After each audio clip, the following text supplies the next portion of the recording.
মাছটা দারুণ টেস্ট। এইভাবে ভোলা মাছ রান্না করে খেলে অন্যরকম একটা টেস্ট লাগে। দেখে নাও ঝটপট তাড়াতাড়ি।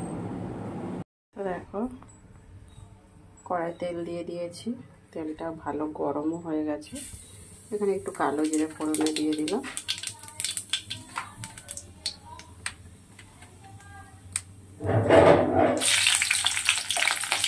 একটা কাঁচা লঙ্কা দিয়ে দিলাম,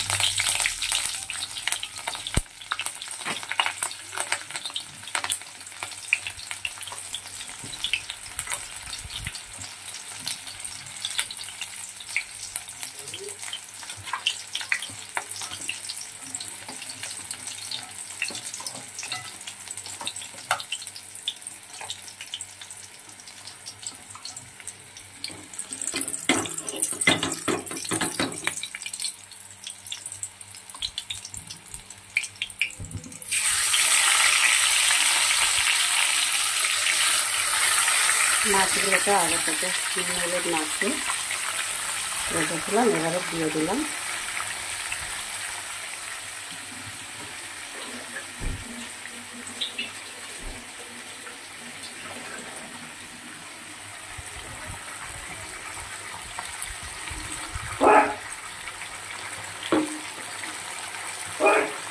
আমি একটা পেস্ট করে রেখেছিলাম, পেস্টটা হচ্ছে সর্ষে, ধনে, অল্প সামান্য গোটা সাদা জিরে, কয়েকটা কাঁচা লঙ্কা, একটু আদা টুকরো দিয়ে ভালো করে পেস্ট করে পেস্টটা আমি দিয়ে দিচ্ছি। দেখো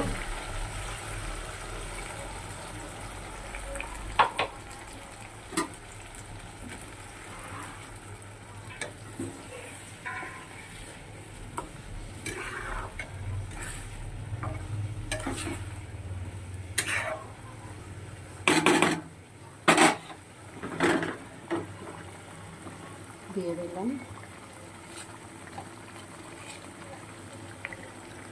নুন, দিয়ে দিলাম পরিমাণ মতন,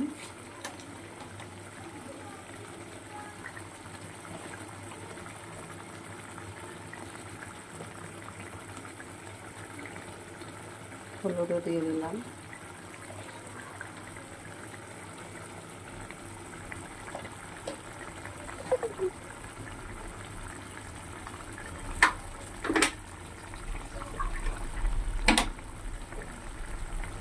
মিক্সির বাটিটা ধুয়ে বাকি জলটাও দিয়ে দিচ্ছি।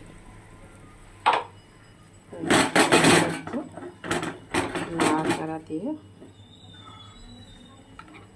আর দেখো ভোলা মাছের সবসময় নুনটা একটু কম দিতে হয়, তরকারি লাগলে ভাতের সাথে দিয়ে খাবে, কিন্তু কম দিতে হয়। আমাকে ভোলা মাছ নোনা জলের তো, নুন বেশি দিলে নুনে পুড়ে তিতো হয়ে যায়।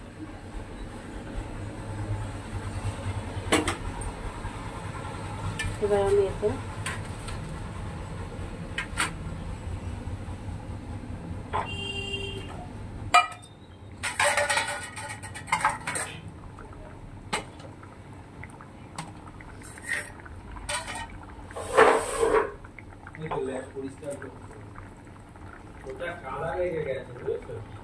একটু সর্ষের তেল দিয়ে দিলাম কাঁচা,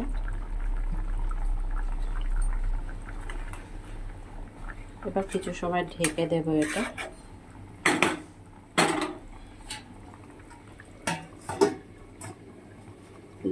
দু থেকে 3 মিনিটের মতন রান্নাটা করব, করে তারপরে নামিয়ে নেব বন্ধুরা।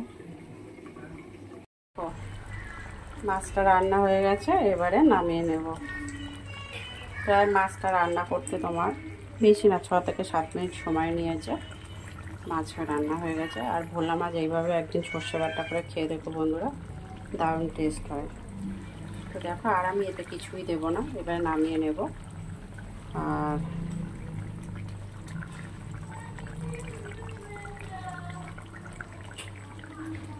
যারা যারা আমার ভিডিওটা দেখছো লাইক কমেন্ট শেয়ার করে দিও।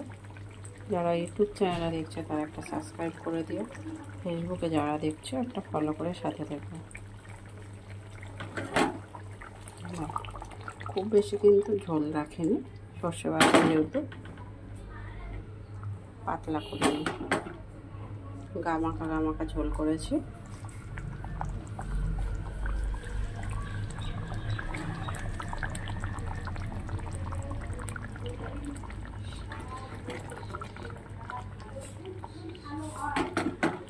এবারে নামিয়ে নেব।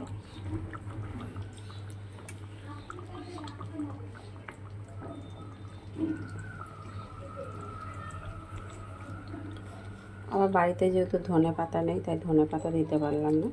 তোমরা চাইলে ধনে পাতা দিয়েও খেতে পারো।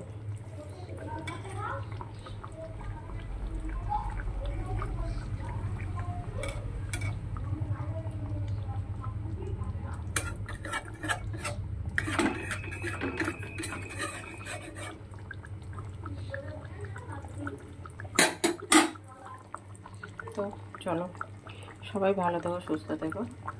আবার পরে দেখা হবে কোনো একটা ছোট্ট ভিডিও নিয়ে।